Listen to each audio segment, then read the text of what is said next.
event. This is going to be the Men's Masters Open H double. This event is coming off of a time trial. Excuse me, I'm thinking junior rowing. It's coming off of heats this morning, so these crews had to race already once to earn their place in the final.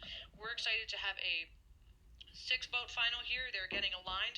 Let's go ahead and take a look through who we have. This is going to be Detroit Boat Club in lane 1, a composite crew between Alexandria and Capital in lane 2, Texas Rowing Center in lane 3, the Heroes Movement in lane 4, another composite crew in lane 5 with Casitas Rowing and Newport Seabase Rowing, and in lane 6 we have Rocky Mountain rounding out the field. And they are off.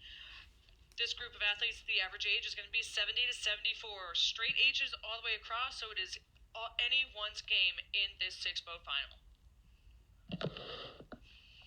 Yeah, that is right about that. And again, looks like we've had a little bit of a bobble in that Texas crew there, so we will keep an eye on that. Looks like they are trying to get situated again, as we say, getting back into the center of their lane here.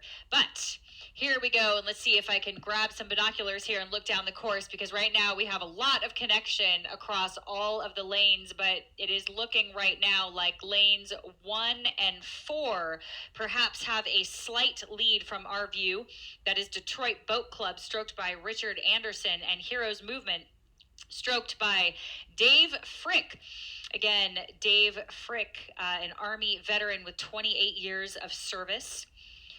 He's been deployed multiple times. So again, no stranger to being uncomfortable. So his pair partner, Jeff Gilliland, doing a great job backing him up there. Really well done to Heroes Movement. Again, do check that out. A place for veterans to get back into fitness and on the water. So very well done to Mike McKay for leading that initiative.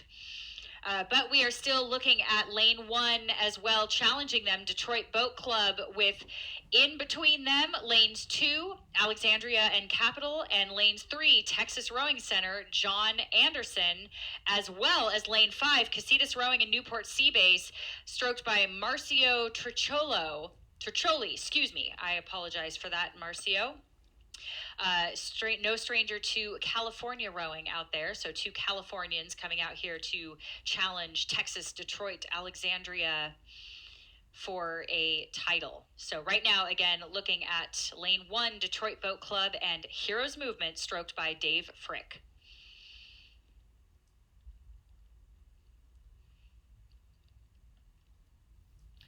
As our athletes start to make their way closer to that red zone, that last 250 meters, it continues, as Whitney said, to be lanes 1 and 4 with the commanding lead over the rest of the field. And just behind him is going to be that crew from lane 2, and just behind that, lane 3 and lane 5, making it pretty tight here in these last couple strokes.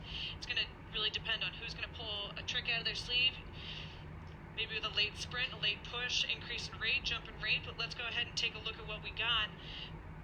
That's going to be lane 1 leading the charge. That's going to be lane 4 holding into that solid second place finish if they can just keep an eye on what's evolving back behind them. But it does look like we have a 3-boat push for that final medal position here in the Men's Masters Open H double. That's right. And I have lane 1, Detroit Boat Club, at about a 36-38 as they cross the line. So they really went for it. They're 3:19 on the clock. That is incredibly impressive for a double like this. And here we go. Looks like lane 2, 3, and 5 crossing the line now. And then we will go all the way out to 6, Rocky Mountain, stroked by Piper Stevens.